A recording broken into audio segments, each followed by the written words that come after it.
week 3 of the fantasy football season. Here's a few defense DST units. I would start this week. The first one, the Atlanta Falcons. Falcons hot waiver wire pickup.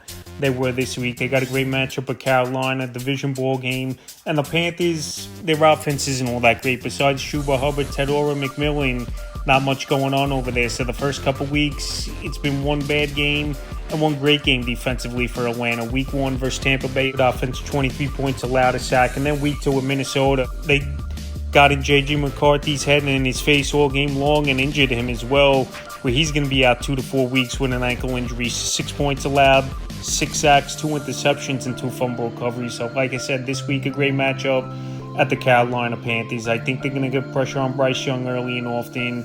And if this offense could just get off to a better start as well, they'll really make Carolina one-dimensional. So like I said, Atlanta, hot waiver wire pickup off the wire. They get into the quarterback. They definitely improved this defense in the offseason. And definitely a DST as a streaming option this week to start with a good matchup next DST, the Green Bay Packers. So this Packer team, they're taking defense to the next level after trading for Micah Parsons a week before the season. And so far, they've versed 2 pretty good offenses to start the year. Week 1 versus the Lions, only 13 points allowed, 4 sacks, an interception. And week 2 versus the Commanders, until garbage time, Commanders did nothing in that ball game. 18 points allowed, 4 sacks. So this week, a great matchup at the Browns. Joe Flacco in this offense, they've been trailing early and often to start the season and have trouble putting up points until late in the ball game when it's garbage time. And I think they're going to get a few sacks in this game, in mid-teens, low 20s at best. I think this Cleveland Brown offense is going to score. Like one great offense and a solid offense in Washington. Green Bay pretty much shut down to garbage time in both those games. So this week at Cleveland, I think they go out there and have a big game as this Packer defense. And as Parsons picks up the playbook and gets more snaps in this defense as well, I think he's going to improve this defense and the numbers will get even better next DST. The Tampa Bay Buccaneers. Tampa Bay, I thought they played pretty well in that one versus C.J. Stroud and the Texans on Monday night, winning at the end of the game with a touchdown. So the first couple weeks, not great numbers.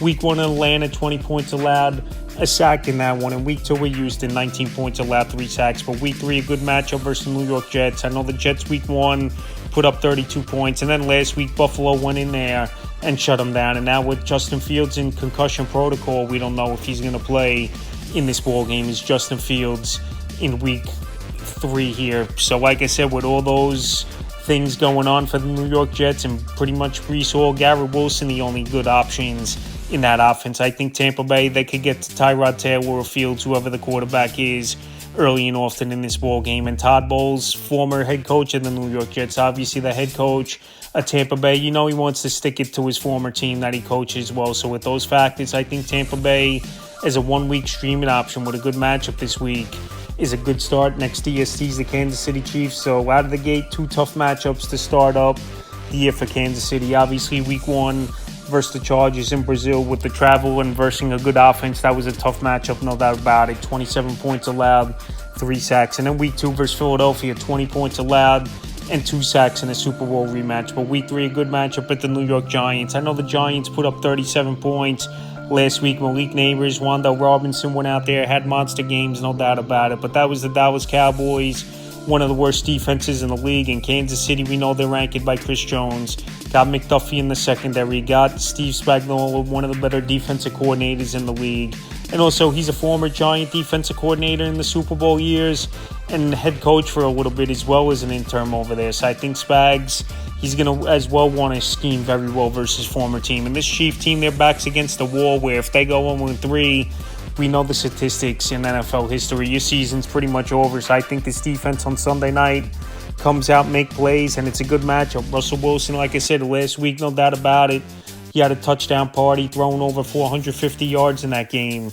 But I think Kansas City comes in and shuts this offense down for the most part. And the final DST is the Seattle Seahawks. Another nice waiver wire pickup this week is Seattle. And they had a good ball game in week 2 at Pittsburgh. And even in week 1 versus San Francisco, they did a pretty decent job. 17 points allowed, a sack, 2 interceptions, a block kick. And then week 2 with Pittsburgh, 17 points allowed, 3 sacks, a 2 interception, and a fumble recovery touchdown in the end zone, which was a gift where Caleb Johnson let the ball bounce off him and he didn't go follow it in the end zone. And this Seattle DST picked it up. So this week, a good matchup versus New Orleans.